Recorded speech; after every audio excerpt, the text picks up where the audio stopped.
ओम। सीधे बैठेंगे, नेत्रों को कोमलता से बंद कर लीजिए।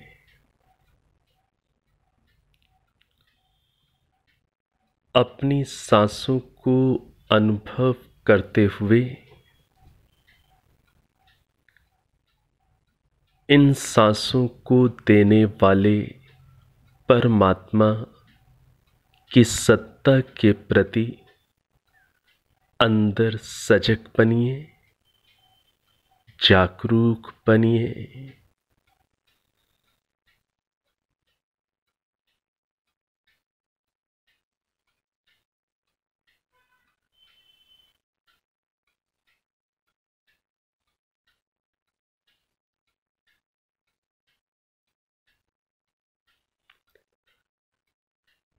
मिलकर प्रभु के निज नाम ओम का उच्चारण करेंगे। लंबी गहरी सांस भर लीजिए।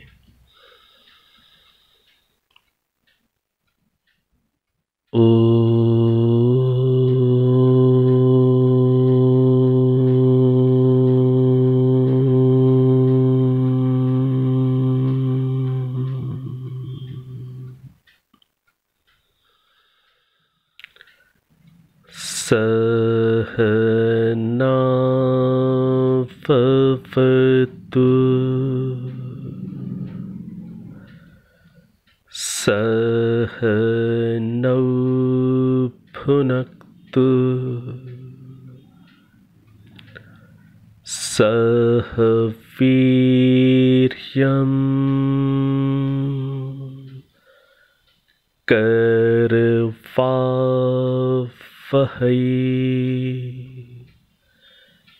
तेजस्विनावधीतमस्तु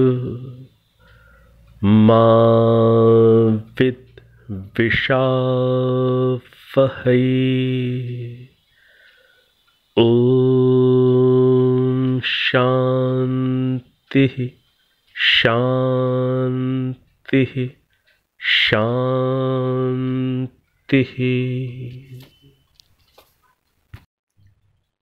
अब आप अपने नेत्रों को खोल सकते हैं। यजुर्वेद परिचय की इस कक्षा में हम लोग यजुर्वेद के 14वें अध्याय 14th चैप्टर से परिचित होने का प्रयास करेंगे। इस अध्याय में ऋतुओं का वर्णन प्राप्त होता है और उन ऋतुओं से हम क्या प्रेरणाएं प्राप्त करें। ग्रीष्म ऋतु, वर्षा ऋतु, शरद ऋतु, शिशिर ऋतु, हेमंत ऋतु और बसंत ऋतु, ये 6 ऋतुएं होती हैं। तो इस अध्याय में ऋतुओं का वर्णन प्राप्त होता है। तो उदाहरण के लिए हम लोग ग्रीष्म ऋतु और वर्षा ऋतु से संबंधित मंत्र को देखेंगे। तो इन ऋतुओं में हमारा जीवन व्यवहार कैसा हो, हम किस प्रकार से अपने जीवन को बनाने का प्रयास करें, किस प्रकार से हमारा आचरण इन ऋतुओं के अनुकूल हो। तो इस प्रकार से इन विविध बातों को समझाने वाले एक एक ऋतु से संबंधित भी अनेक मंत्र इस अध्याय में प्राप्त होते हैं। जैसे ग्रीष्म ऋतु से संबंधित 2-3 मंत्र प्राप्त होंगे, ऐसे ही वर्षा ऋतु से संबंधित प्राप्त हो सकते हैं। तो अभी इस कक्षा में 2 ऋतुओं के संदर्भ को, विषय को हम वेद मंत्र के आधार पर समझने का प्रयास करेंगे और आगे के कुछ अन्य मंत्रों को भी समझेंगे जो ऋतु विषय से पृथक हैं, उनको भी थोड़ा सा हम समझेंगे। तो अभी आप में से जिन महानुभावों के पास यह ग्रंथ है वेद भाष्य का, वो 14वें अध्याय का 6वां मंत्र निकाल लीजिए। 6वां मंत्र 14th चैप्टर का 6th मंत्र। इस मंत्र का जो देवता है, इसको हम लोग काफ़ी विस्तार से वेद परिचय और ऋग्वेद परिचय के अंतर्गत विस्तार से हम समझ चुके हैं कि मंत्रों के ऊपर जो देवता लिखा होता है उससे अभिप्राय होता है उस मंत्र के अंदर वर्णित जो विषय है, जो सब्जेक्ट है, उसे देवता इस संदर्भ में, मंत्रों के संदर्भ में उसे देवता कहा जाता है। मंत्र का देवता अर्थात मंत्र का विषय, मंत्र का सब्जेक्ट। तो ये जो मंत्र है 6वां मंत्र, इस मंत्र का जो देवता है अर्थात इस मंत्र का जो विषय है, इस मंत्र का जो सब्जेक्ट है, वो क्या है? ग्रीष्म ऋतु। तो इस मंत्र के ऊपर ये देवता दिया हुआ है अर्थात मंत्र का सब्जेक्ट लिखा हुआ है, और वो क्या है? ग्रीष्म ऋतु। तो मंत्र काफ़ी बड़ा है और इस मंत्र के अंदर ग्रीष्म ऋतु का व्याख्यान हमें प्राप्त होता है। इससे जो पिछला मंत्र है, पिछले मंत्र में भी ग्रीष्म ऋतु का व्याख्यान है अर्थात उसका वर्णन किया गया है। इसी प्रकार से इससे जो अगला मंत्र है, जो 7वां मंत्र है, उसके अंदर भी ग्रीष्म ऋतु का ही एक्सप्लेनेशन है। तो अभी उदाहरण के लिए हम लोगों ने ये 6वां मंत्र यहाँ पर ग्रहण किया है। तो लंबा मंत्र है, मंत्र के पद, कुछ पदों को मैं आपके समक्ष पढ़ देता हूँ। ओम शुक्रश्च शुचिश्च ग्रीष्मावृतो अग्रेरन्तः श्लेषोऽसि कल्पेताम् द्यावा पृथिवी कल्पन्तामाप ओषधयः कल्पन्तामग्रयः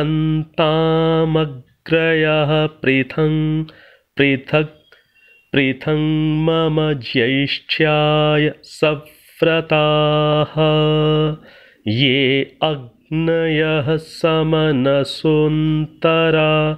द्यावा पृथ्वी इमे ग्रीष्मावृतो। इस प्रकार से ये लंबा मंत्र है। तो ये जो मंत्र है इस मंत्र के अंदर इसकी जो भूमिका है, भूमिका में महर्षि दयानंद सरस्वती जी ने लिखा, पुनस्तमेव विषयम आह, अर्थात फिर इस मंत्र में भी ग्रीष्म ऋतु का व्याख्यान किया जाता है। तो जो पिछला मंत्र है उसमें भी ग्रीष्म ऋतु का ही व्याख्यान है, इसलिए यहाँ पर ऐसा भूमिका में उन्होंने लिखा कि फिर से इस मंत्र में भी ग्रीष्म ऋतु का व्याख्यान किया है। तो अब ये इस मंत्र के अंदर ग्रीष्म ऋतु को कैसे समझाया है उसको हम थोड़ा सा संक्षेप में परिचयात्मक स्तर पर हम समझ लें। आप लोगों की जानकारी में संभवतः ये बातें हों कि जो ग्रीष्म ऋतु है, ग्रीष्म ऋतु के हमारा जो आर्य भाषा में जो मास होते हैं जिन्हें देसी मास कहते हैं आप, तो ग्रीष्म ऋतु में कौन कौन से दो देसी मास आते हैं? वो देसी मास कौन कौन से होते हैं? ज्येष्ठ मास और आषाढ़ मास। ग्रीष्म ऋतु में ये 2 महीने, जिन्हें बोलचाल की भाषा में भारत के अंदर देसी महीने कहा जाता है, तो कौन से 2 देसी महीने होते हैं ग्रीष्म ऋतु के अंदर? ज्येष्ठ और आषाढ़ मास। तो यहाँ पर मंत्र के भाषार्थ में ऋषि क्या लिखते हैं कि हे स्त्री पुरुषों, जैसे मेरी श्रेष्ठता के लिए धूल की वर्षा और तीव्र ताप से आकाश को मलिन करने वाला ज्येष्ठ मास। तो ज्येष्ठ मास का थोड़ा सा यहाँ पर वर्णन आया। किस रूप में आया? कि जो ज्येष्ठ मास है उसमें क्या है? धूल की वर्षा होती है, अर्थात धूल भरी हवाएं चलती हैं, धूल भरी लू चलती है। ये ज्येष्ठ मास की स्थिति है। और तीव्र ताप होता है, उष्णता अधिक होती है। तो धूल भरी तेज हवाएं या लू और तीव्र ताप वो आकाश को कैसा बना देता है? वो आकाश को मलिन बना देता है। अर्थात ज्येष्ठ मास में आकाश बिल्कुल स्पष्ट नहीं दिखता। धूल के कणों की अधिकता के कारण थोड़ा सा आकाश में कैसा होता है? मलिनता जैसी होती है, धुंधलापन सा होता है। जो प्योर जिसे कहते हैं बोलचाल की भाषा में, जिसे हम नीला आकाश कहते हैं, वैसा नीला आकाश नहीं दिखता। तो ज्येष्ठ मास में धूल की वर्षा और तीव्र ताप के कारण, उष्णता के कारण आकाश को मलिन करने वाला यह ज्येष्ठ मास होता है। आगे कहते हैं शुचि ही। और जो आषाढ़ मास होता है वो कैसा होता है? दोनों ही मास, तो ये ग्रीष्म ऋतु के ये जो मास हैं, ज्येष्ठ और आषाढ़, तो आषाढ़ मास में क्या होता है? आषाढ़ मास में जो अग्नि है, जो उष्णता है, जो ताप है, वो जब टेम्परेचर जब वातावरण में बहुत अधिक रहता है और एक लंबे समय तक रहता है, ज्येष्ठ मास भी टेम्परेचर तापमान अधिक रहा। ज्येष्ठ के बाद जब आषाढ़ मास हुआ तब भी तापमान अधिक रहा। तो तापमान की अधिकता में और घटना क्या घटती है? क्या घटना घटती है कि वह तापमान क्या करता है? वह तापमान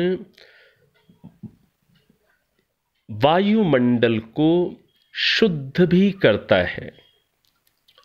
जिस प्रकार से आप इस बात को भली भांति जानते हैं कि जब आप किसी चीज़ को, आप जो बाजार से फल सब्जी खरीद कर लाते हैं, इस फल और सब्जी को जब आप गर्म पानी से धोएं, तो जो गर्म पानी से धोने से वो फल सब्जी आदि जल्दी शुद्ध हो जाते हैं। इसी प्रकार से जो मलिन जो वस्त्र हैं, मैले कपड़े हैं, इन्हें भी यदि आप थोड़ा सा गर्म पानी में धोते हैं तो उनकी जो मैल है, जो गंदगी है, वो जल्दी साफ हो जाती है। ये हम सबका दिन प्रतिदिन का अनुभव है कि अग्नि की सहायता से, उष्णता की सहायता से एक उचित टेम्परेचर मेंटेन कर लेने से क्या होता है? पदार्थ पवित्र भी होते हैं, शुद्ध भी हो जाते हैं। तो इसी प्रकार से जो आषाढ़ मास के अंदर, आषाढ़ मास भी इसी प्रकार से वहाँ पर तापमान अधिक है, टेम्परेचर अधिक है, तो साथ में क्या घटना घटेगी? साथ में जो शुद्ध बनाने की घटना है, पवित्रता को लाने वाली घटना है, वह घटना भी साथ में घटती है। तो जो शुचि ही, तो आषाढ़ मास कैसा है? आषाढ़ मास पवित्रता को लाने वाला है।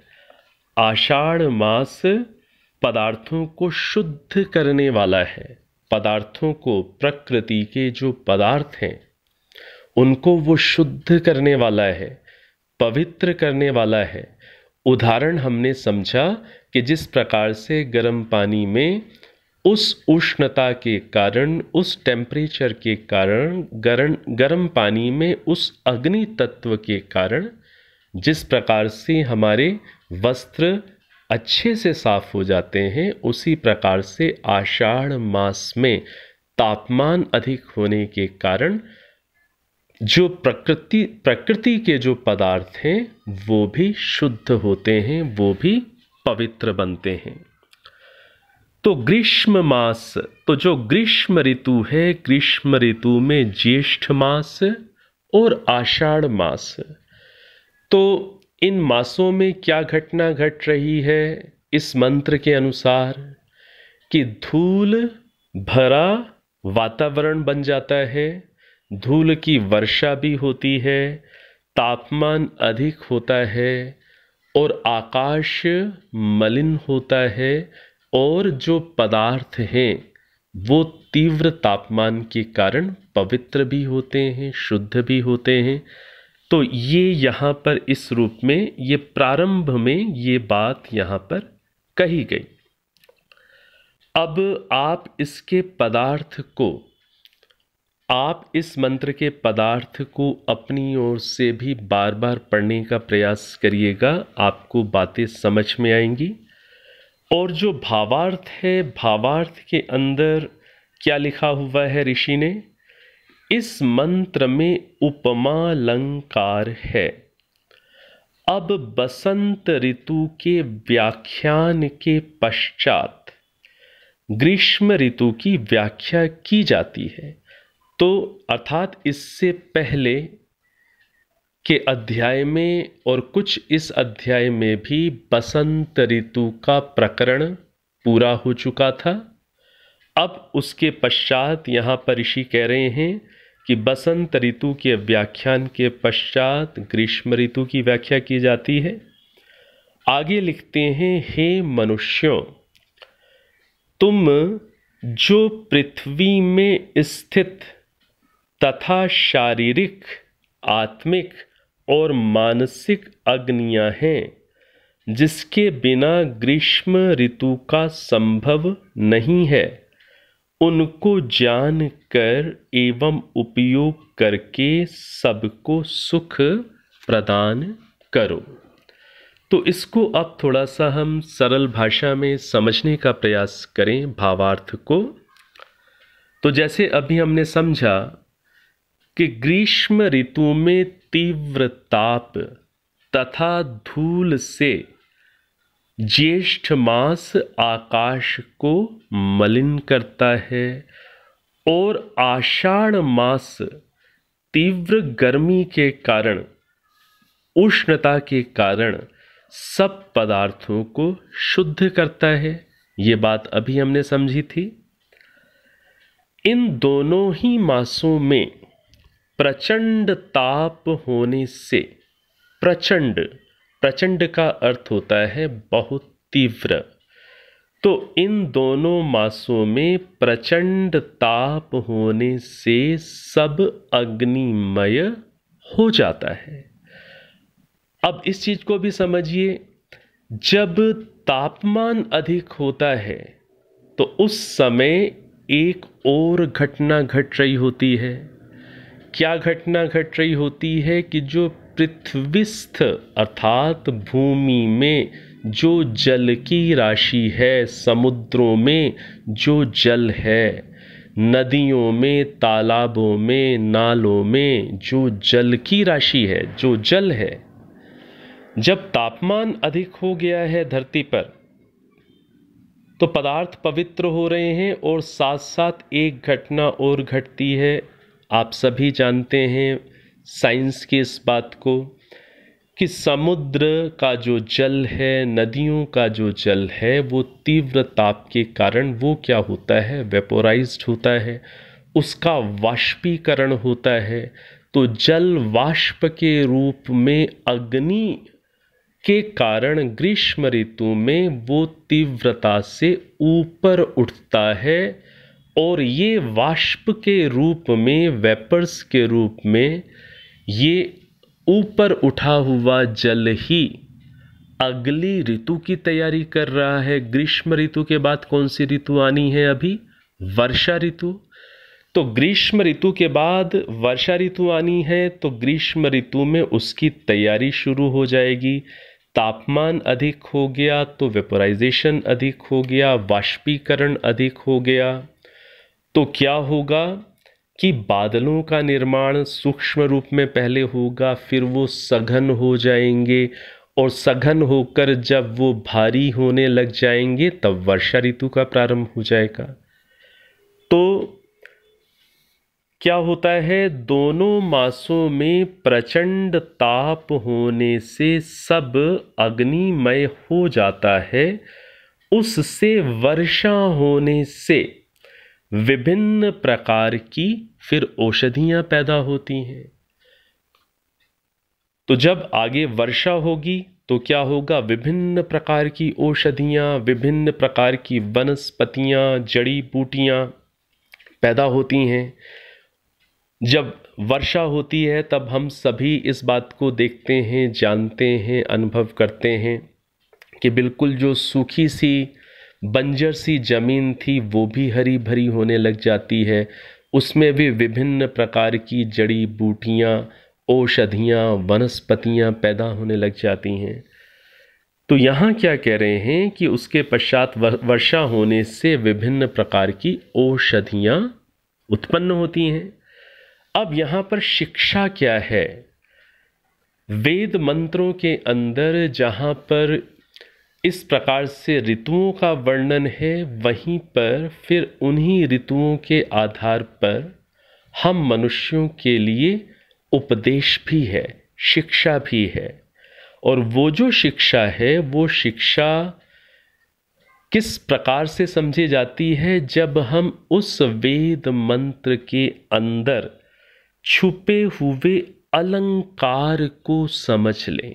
अलंकार, जब हम उस मंत्र में छुपे हुए अलंकार को समझने की योग्यता रखते हैं, तब हमें वहाँ पर छुपा हुआ मनुष्यों के लिए उपदेश भी समझ में आता है। तो इस मंत्र में उपमालंकार है।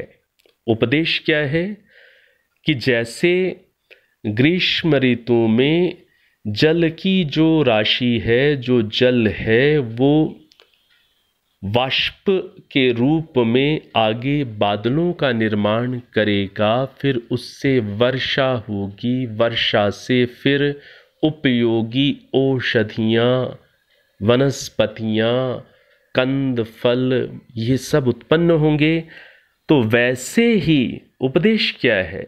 वैसे ही स्त्री पुरुषों को चाहिए कि शारीरिक, आत्मिक और मानसिक 3 प्रकार की जो अग्नियां हैं, कौन कौन सी 3 प्रकार की?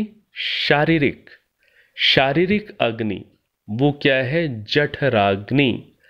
इसी प्रकार से आत्मिक अग्नि अर्थात आत्मिक तेज, तेजस्विता, और मानसिक अग्नि, मानसिक अग्नि भी मन की एकाग्रता, मन की शुद्धता, मन में संकल्प करने की शक्ति के रूप में मानसिक अग्नि काम करती है। तो क्या कह रहे हैं? उपदेश क्या है? वैसे ही स्त्री पुरुषों को चाहिए कि शारीरिक, आत्मिक और मानसिक, तीन प्रकार की ये जो अग्नियां हैं, इनको सत्य, व्रत तथा नियम आदि से प्रदीप्त करके शारीरिक, मानसिक आदि सब बुराइयों को दग्ध करे। जिस प्रकार से ग्रीष्म ऋतु के अंदर जो तीव्र ताप होता है, वो पदार्थों में जो अशुद्धि है उस अशुद्धि को भस्म करता है। किसी भी पदार्थ के पवित्र होने की प्रक्रिया क्या है?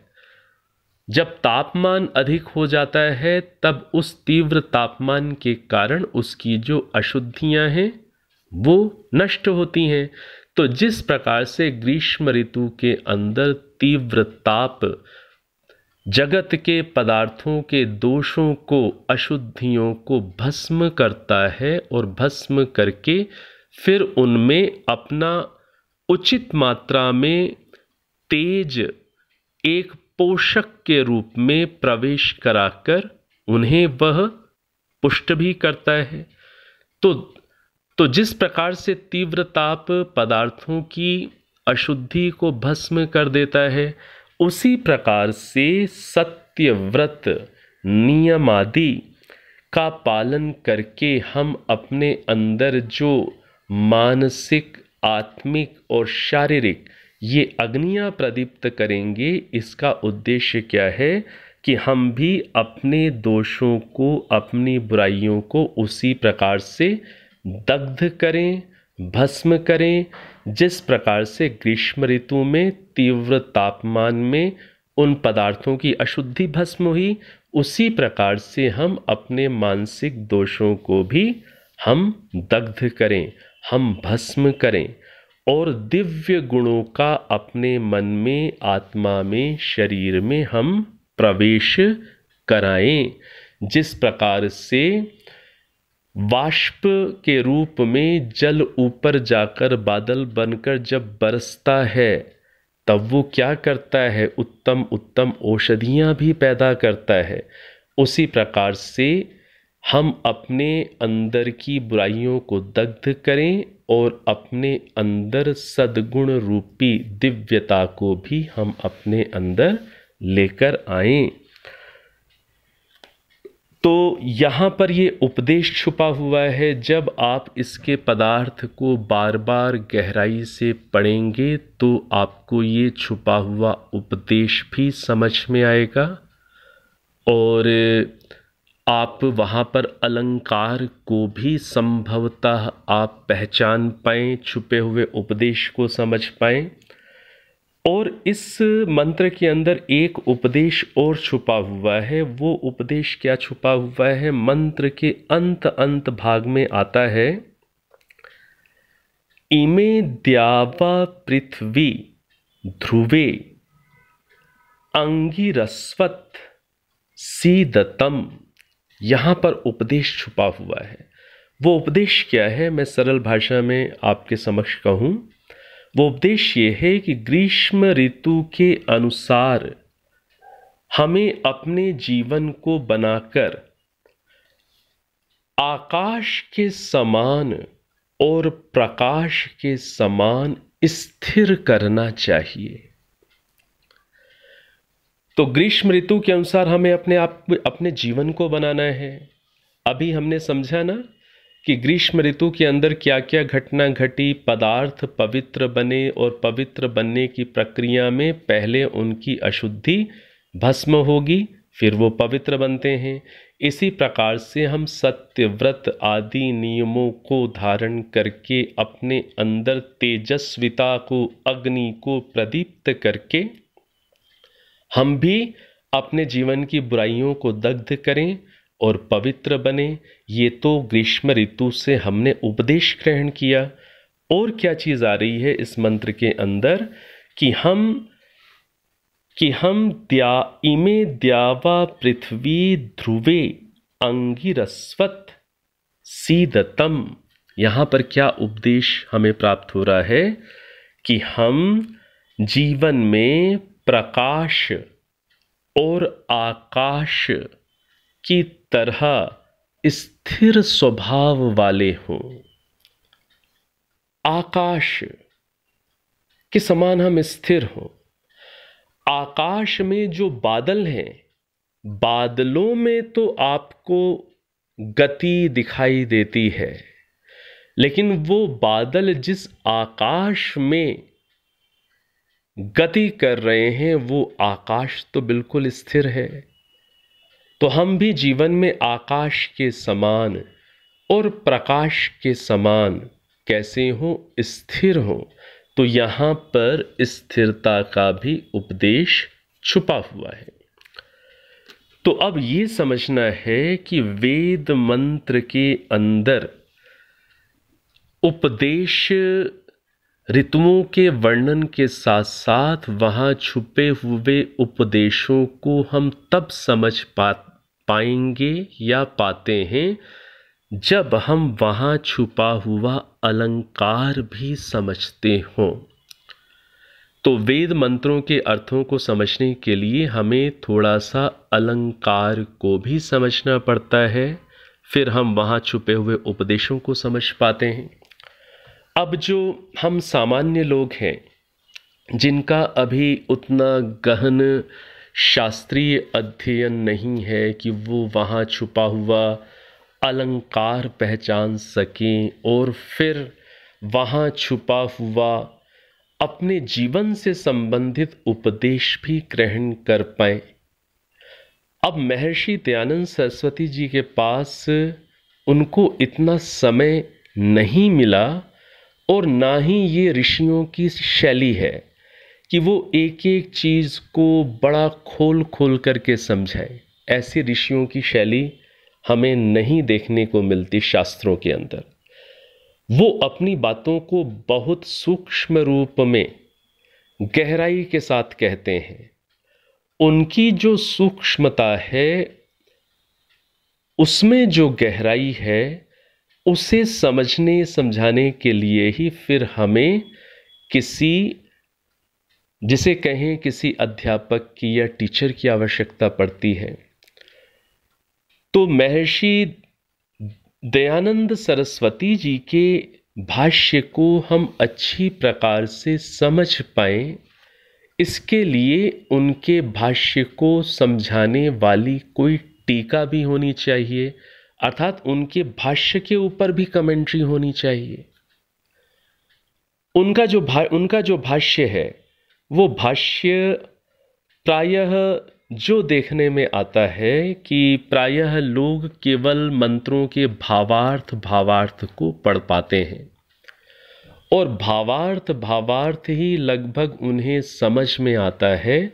जो पदार्थ है वो प्रायः लोग नहीं समझ पाते, क्योंकि अभी हो सकता है कि हमारा उतना शास्त्रीय अध्ययन ना हो, संस्कृत भाषा की भी योग्यता ना हो, अनुभव भी ना हो, तो कई बार हम लोग पदार्थ को गहराई से नहीं समझ पाते।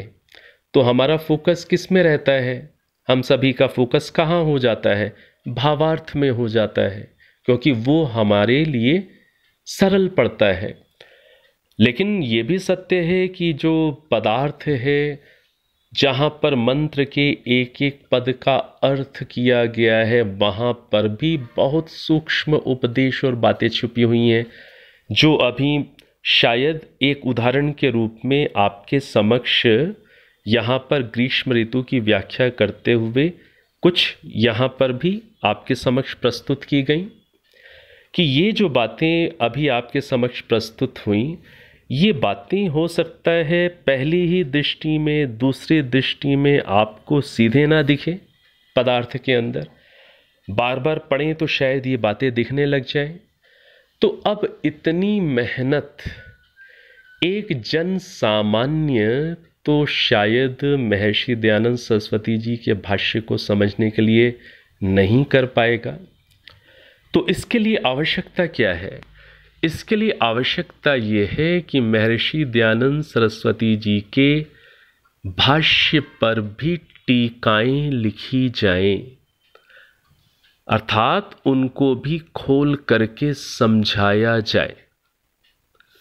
विद्वान अपनी पुस्तक लिखने की अपेक्षा यदि ये काम करें कि ऋषि दयानंद सरस्वती जी के जो ग्रंथ हैं, जिस प्रकार से एक टीचर कक्षा में उन्हें खोलकर समझाता है, अब टीचर भी हमेशा तो अवेलेबल नहीं हो सकता, तो चलिए इसी प्रकार से समझाकर पुस्तक लिख दी जाए जिससे लोगों को कुछ अनुकूलता अधिक हो जाए।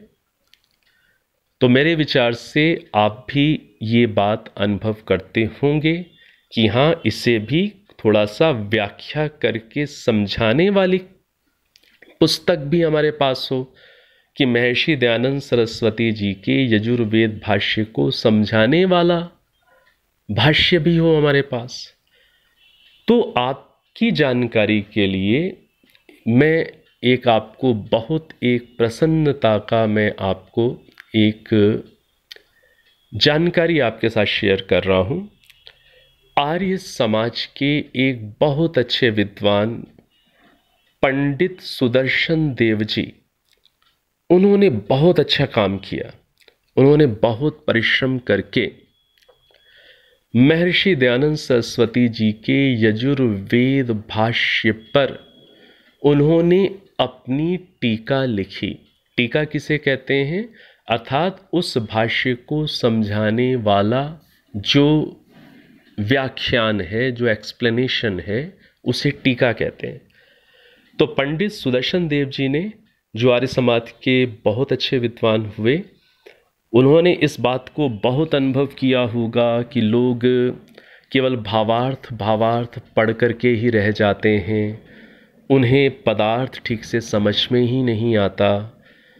तो उन्होंने फिर महर्षि दयानंद सरस्वती जी के यजुर्वेद भाष्य पर उन्होंने अपनी टीका लिखी, और उस टीका का नाम उन्होंने क्या दिया? वेद भाष्य भास्कर। वेद भाष्य भास्कर।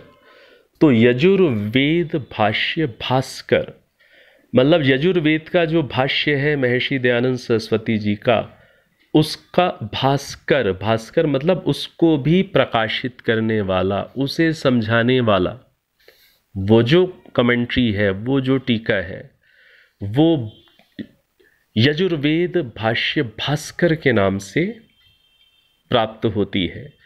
लेकिन विडंबना तो ये है कि कम लोगों को ही इसकी जानकारी है, और दूसरी एक बड़ी विडंबना ये है, या ट्रेजेडी ये है, कि वो उपलब्ध ही नहीं है मार्केट के अंदर कि आप कहीं जाकर उसे खरीद सकें।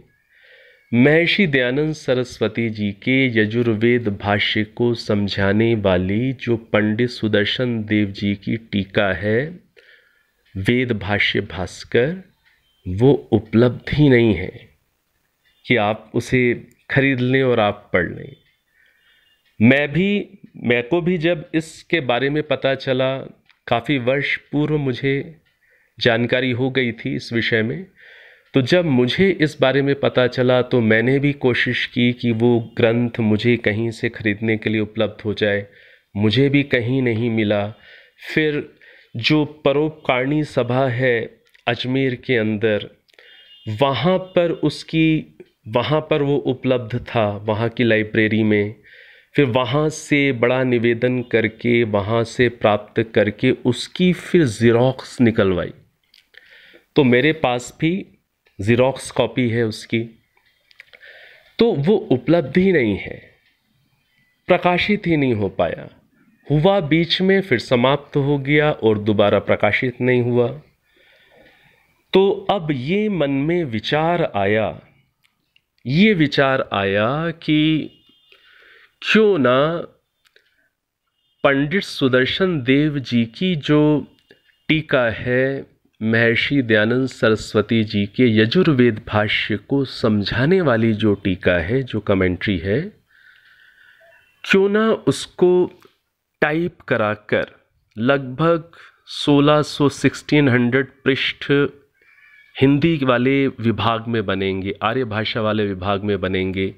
ऐसे ही लगभग इतने ही संस्कृत भाषा वाले विभाग में बनेंगे, क्योंकि उन्होंने, जैसे महर्षि दयानंद सरस्वती जी ने संस्कृत भाषा में और आर्य भाषा में दोनों में ही उपस्थित किया हुआ है भाष्य, तो पंडित सुदर्शन देव जी ने भी दोनों ही भाषाओं में हमें सहयोग दिया हुआ है समझाने के लिए, संस्कृत वाले भाग को भी और आर्य भाषा वाले भाग को भी। तो ये बात समझ में आई कि क्यों ना पंडित सुदर्शन देव जी की टीका को सभी की सुविधा के लिए, सुलभ प्राप्ति के लिए इंटरनेट पर डलवा दिया जाए। एक वेबसाइट आप लोगों की जानकारी में संभवतः आ गई होगी, आप लोगों को भी शायद भेजा था, उसका लिंक भिजवाया था, VedicScriptures.in ये वेबसाइट है। आर्य बहुत अच्छे, निष्ठावान, समर्पित आर्य जन इस वेबसाइट को उन्होंने बनाया है, उसके निर्माण में वो लोग लगे रहे। VedicScriptures.in, VedicScriptures, VEDIC, Vedic Scriptures। Scriptures की स्पेलिंग आपको पता है, तो VedicScriptures.in।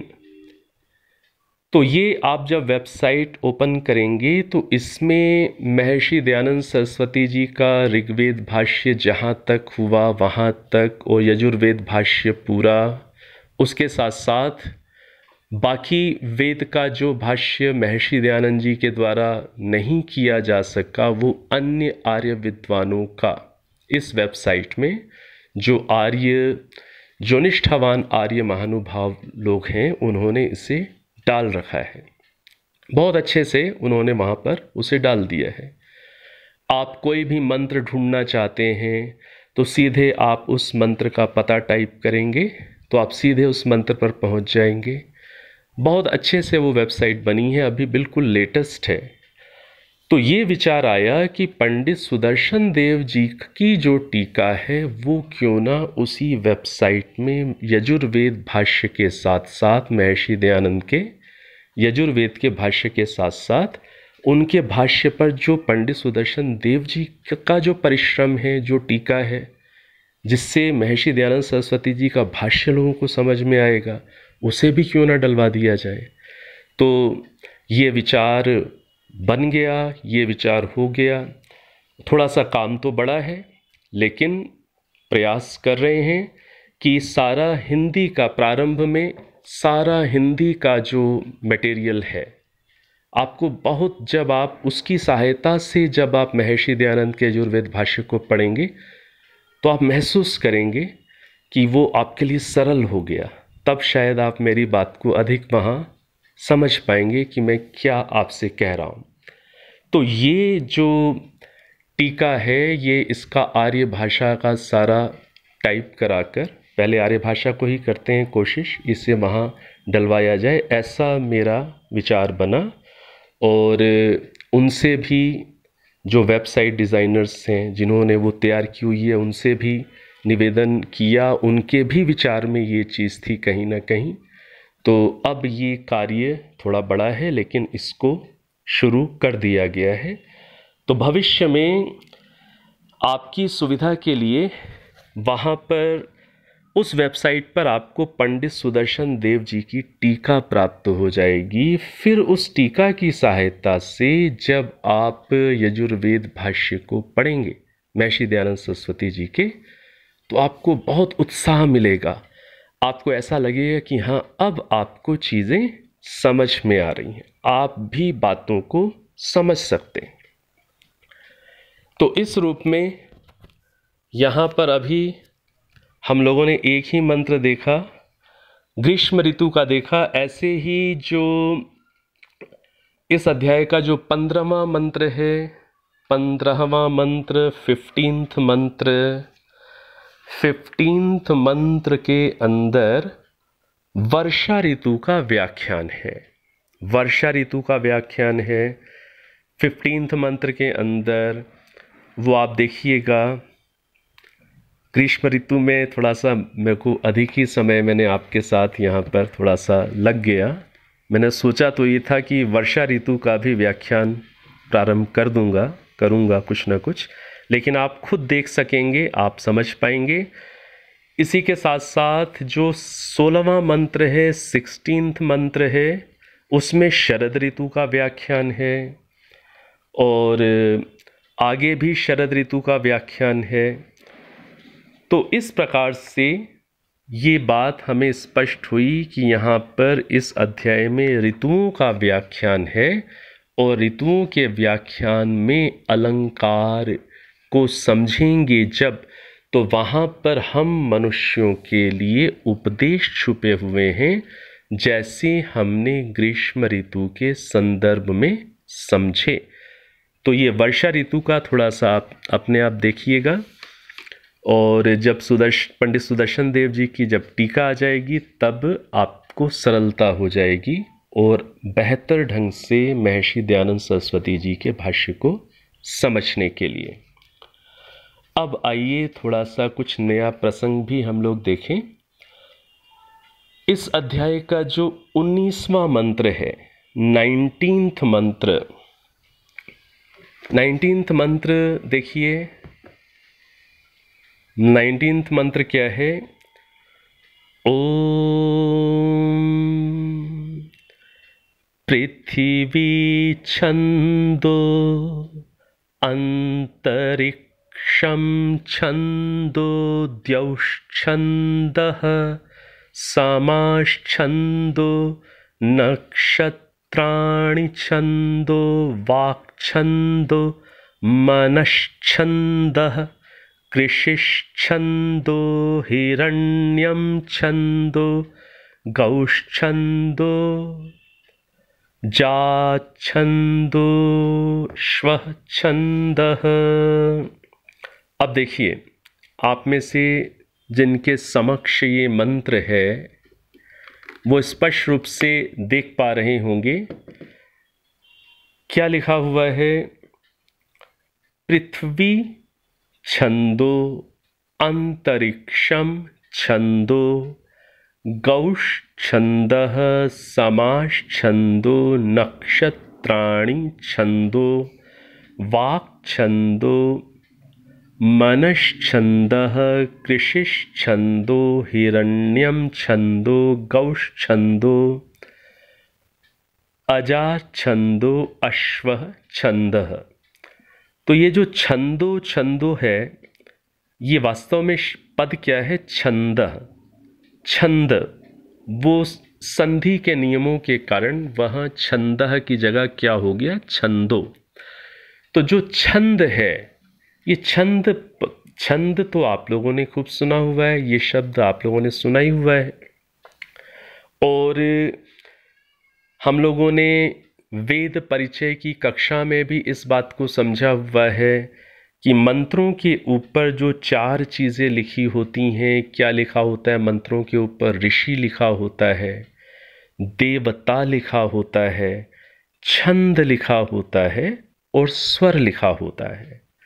तो जो छंद लिखे होते हैं, जैसे जगती छंद, गायत्री छंद, अनुष्टुप छंद, इस प्रकार से छंद कि अमुक मंत्र में कौन सा छंद है, कौन सा मीटर है, वो वहाँ पर मंत्र के ऊपर लिखा होता है।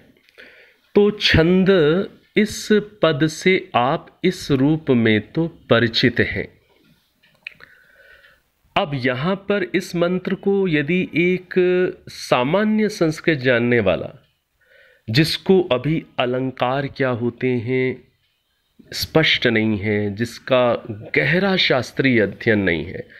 गहरा शास्त्रीय अध्ययन तभी होता है जब व्यक्ति विधिवत गुरुकुल के अंदर लंबे समय तक अपने टीचर से या गुरु से लंबे समय तक किसी से सीधा पढ़ता है, लंबे समय तक जब व्यक्ति गुरुकुलों में अध्ययन करता है और फिर लंबे समय तक जब वो टीच करता है, जब पढ़ाता है, तब जाकर के उसके अंदर योग्यता बनती है कि वो इन ग्रंथों को अच्छे से समझ सके या समझा सके। अब जिन व्यक्तियों ने लंबे समय तक गुरुकुलों में अध्ययन ही नहीं किया, किसी अपनी स्थिति के कारण अध्ययन नहीं कर पाए, अब व्यक्तिगत स्वाध्याय मात्र के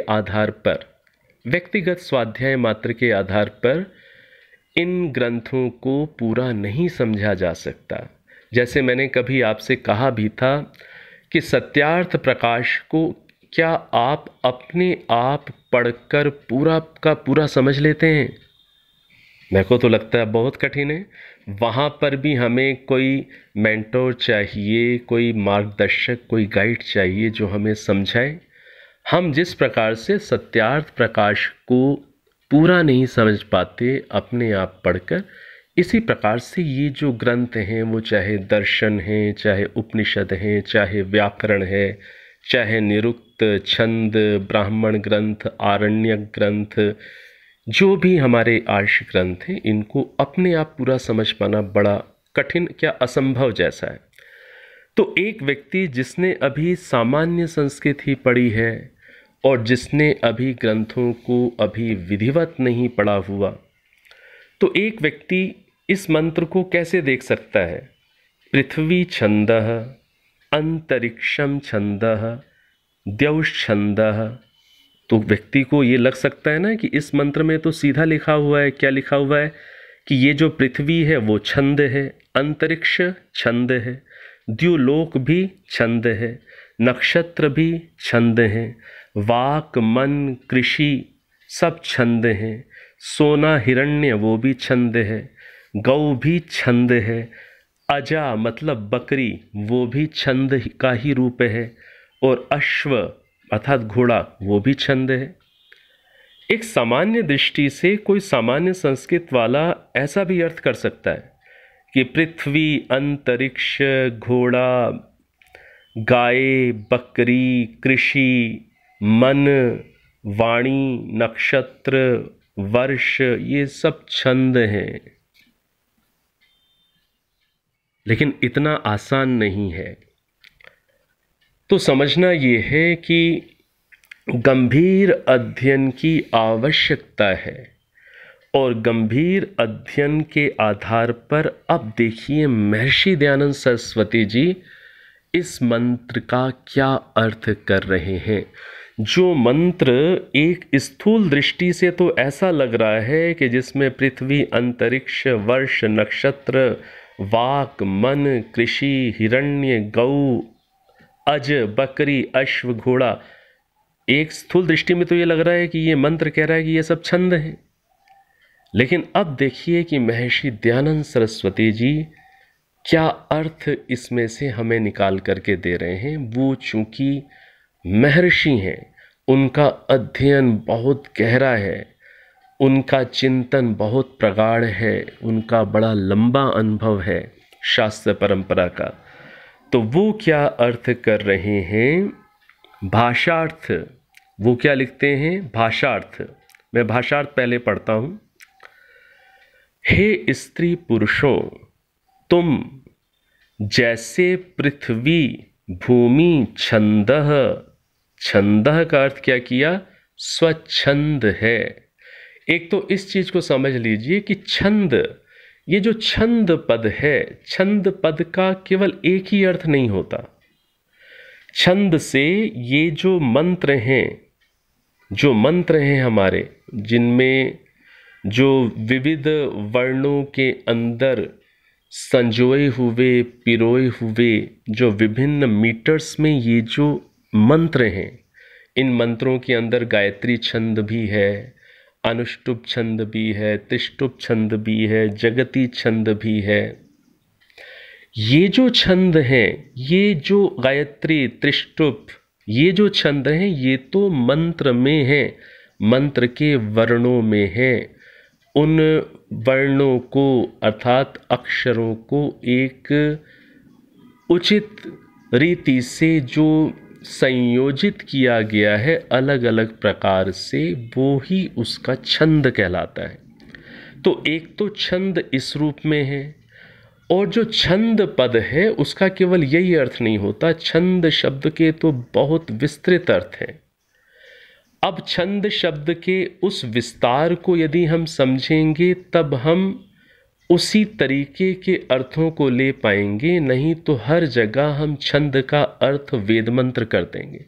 यदि हर जगह छंद का अर्थ वेद मंत्र कर देंगे तब अर्थ का अनर्थ भी हो जाएगा।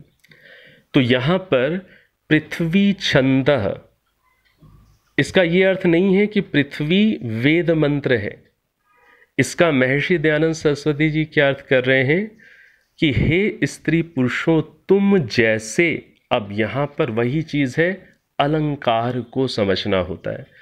तुम जैसे पृथ्वी, भूमि, छंदः, यहाँ छंदः का अर्थ क्या है? स्वच्छंद है, अर्थात स्वतंत्र है। अंतरिक्षम आकाश, छंदः स्वच्छंद है अर्थात स्वतंत्र है।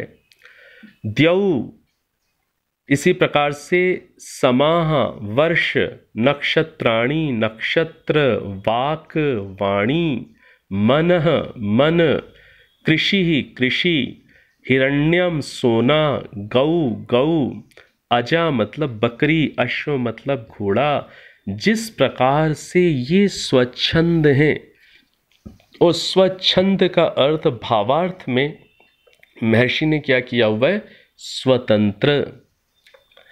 जिस प्रकार से भूमि, अंतरिक्ष, आकाश, प्रकाश, वर्ष, नक्षत्र, वाणी, मन, कृषि, सोना, गौ, बकरी, घोड़ा स्वतंत्र हैं, वो अपने अपने स्वभाव में, अपने अपने नियमों में जिस प्रकार से अपनी अंदर की इच्छा से चल रहे हैं। ये जो पदार्थ हैं, पृथ्वी आदि, गौ आदि, घोड़ा आदि, ये सभी जिस प्रकार से अपने अपने नियमों में, अपने अपनी क्रियाओं में, जिस प्रकार से ये अंदर से स्वतंत्रता के साथ चल रहे हैं, अर्थात अपने मानो कि अपने मन से उस व्यवस्था में ये उन क्रियाओं को कर रहे हैं। ऐसा नहीं है कि ऊपर से कोई ऊपर से डर दिखा करके इनसे काम कराया जा रहा हो, कि कोई किसी को, जैसे कहते हैं ना पनिशमेंट, यदि ऐसा नहीं करोगे तो मैं आपको पनिश करूँगा। एक स्थिति होती है कि बच्चे को या किसी बड़े को डर दिखाकर किसी अच्छे काम को कराना एक स्थिति है, और एक स्थिति ये है कि किसी बच्चे का या किसी बड़े का उस काम को अपनी इच्छा से, अपनी स्वतंत्रता से खुद करना। इन दो स्थितियों में जमीन आसमान का अंतर है। एक स्थिति तो ये है कि हम किसी को भय दिखाकर, पनिशमेंट का, दंड का, समाज का, लोक व्यवहार का, लोग क्या कहेंगे, क्या सोचेंगे, इस रूप में कोई न कोई भय दिखाकर किसी को अनुशासित रखना, किसी का अच्छे कामों को करना, इन भयों के कारण, इन प्रेशर्स के कारण, इन दबावों के कारण, ये एक स्थिति है। और दूसरी स्थिति क्या है कि बिना किसी भय के, बिना किसी दबाव के, अपनी अंदर की समझ से, अपनी अंदर की स्वतंत्रता से अच्छे कार्यों को करना। अच्छे कार्य इन दो प्रकार से हो सकते हैं। एक तो भयभीत हो करके, दंड पनिशमेंट का भय रखकर, या लोक लाज के कारण, या समाज में दिखावे के रूप में। अच्छे काम तो कई प्रकार से हो सकते हैं। तो अच्छे कामों को कैसे करना चाहिए? अच्छे कामों को स्वतंत्र रूप से करना चाहिए, अपनी निज समझ, अंदर की इच्छा से, स्वतंत्रता के साथ अच्छे कामों को करना चाहिए। उदाहरण क्या दिया, जैसे पृथ्वी है, आकाश है, ये सारे पदार्थ हैं, गौ, अज, अश्व आदि, ये जैसे अपने अंदर से, अपने स्वभाव से उन चीज़ों को कर रहे हैं, उसी प्रकार से आगे क्या लिखते हैं भाष्य में, जैसे ये स्वच्छंद हैं, जैसे ये अपने स्वभाव से, स्वतंत्रता से अपने अपने नियमों में बंधे हुए हैं, अपने अपने कार्यों को कर रहे हैं, वैसे ही हे स्त्री पुरुषों, विद्या, विनय और धर्माचरण में स्वाधीनता से वर्ताव करो। हे स्त्री पुरुषों, वैसे ही इन पदार्थों के समान ही, पृथ्वी के समान ही, गौ के समान ही, इन पदार्थों के समान ही, वैसे ही तुम विद्या में विनय, विनय के कई अर्थ होते हैं। विनय का एक अर्थ होता है विनम्रता, विनय का एक अर्थ होता है अनुशासन, डिसिप्लिन, विनय का एक अर्थ होता है शिष्टता, सभ्यता, विनय का एक अर्थ चरित्र भी होता है। तो वैसे ही हम मनुष्य विद्या, विनय अर्थात अनुशासन, चरित्र, सभ्य आचरण और धर्म आचरण में स्वाधीनता से वर्ताव करें, स्वतंत्रता से, अंदर की समझ से, अपनी अंदर की इच्छा से हम धर्म का आचरण करें, हम विनयशील हों, हम विद्यावान हों। कैसे? केवल दिखावे के लिए नहीं, केवल किसी के डर से नहीं, अपितु स्वतंत्रता से, अपनी अंदर की इच्छा से, अपने अंदर की समझ से हम इस रूप में हम स्वतंत्रता पूर्वक हम वर्ताव करें, हम विद्या, विनय और धर्माचरण में स्वाधीनता से वर्ताव करें, व्यवहार करें, ना कि किसी दबाव या भय के कारण। जैसे पृथ्वी, गाय, घोड़ा, बकरी आदि अपनी स्वतंत्रता से कर रहे हैं, उनको जैसे चरना है, जैसे करना है, वो उनका स्वभाव है, वो अपने स्वभाव से जैसे चल रहे हैं। हम भी ये योग्यता बनाएं कि हम अपने अंदर की समझ और अपनी इच्छा से विद्या, विनय और धर्म आचरण को करने वाले हों, ना कि किसी के दबाव या प्रेशर या दिखावे के कारण हम इन कामों को करने वाले हों। अब देखिए, महर्षि दयानंद सरस्वती जी ने इस मंत्र के माध्यम से हमें क्या उपदेश दे दिया। तो समझना इस बात को है कि जो मंत्र हैं, मंत्रों के अंदर जो बातें हैं, या ये जो छंद आदि, ये जो पद हैं, इनकी गहराई को समझने के लिए हमें महर्षियों को ही, ऋषियों को ही प्रमाण मानना पड़ेगा। उनके अनुसार ही अर्थों को समझने या अर्थों को करने की दृष्टि या योग्यता बनानी पड़ेगी। तब जाकर हम कहीं पर वेद के या शास्त्रों के ठीक अर्थों को कर पाएंगे या समझ पाएंगे और समझा पाएंगे। तो ये एक उदाहरण आया, इसको आप लोग भी देखिएगा। ऐसे ही जो इस अध्याय का जो 28वां मंत्र है, 28वां मंत्र, जो 27वां मंत्र है, 27वां मंत्र है, उसमें हेमंत ऋतु का व्याख्यान है। जो 28वां मंत्र है, 28वें मंत्र के अंदर ये सारा जो ऋतु चक्र है, ये सारा ऋतु चक्र ईश्वर ने रचा हुआ है, और वो ईश्वर कैसे हैं उनका वर्णन है। तो इस रूप में इस अध्याय में आपको ऋतुओं का वर्णन प्राप्त हो रहा है, और थोड़ा सा ये छंद से संबंधित भी कुछ मंत्र प्राप्त हो जाते हैं। तो इस रूप में आप इनको देखने का प्रयास करिएगा। और पंडित सुदर्शन देव जी की टीका जब वेबसाइट पर डलवाई जा सकेगी, तब आपको वहाँ पर काफ़ी अनुकूलता आएगी, सभी को अनुकूलता आएगी। जो गुरुकुलों में पढ़ने वाले विद्यार्थी हैं, छात्र छात्राएं हैं, विद्वज्जन हैं, सभी के लिए एक बहुत अच्छा ये उपयोगी रहेगा कि सभी को वहाँ पर वो टीका भी उपलब्ध हो जाए, तो उसका भी लाभ हम सबको प्राप्त हो। तो इस रूप में आप इस 14वें अध्याय को अपने अपने स्तर पर देखने का प्रयास करिएगा। समय पर्याप्त हो चुका है। अब एक बार ओम, 3 बार शांति। सीधे बैठें, नेत्रों को कोमलता से बंद कर लें, लंबी गहरी सांस भरें। ओ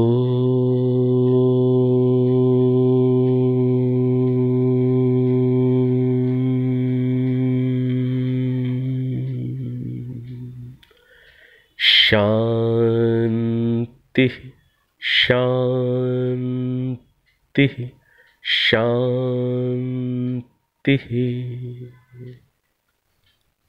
ओम।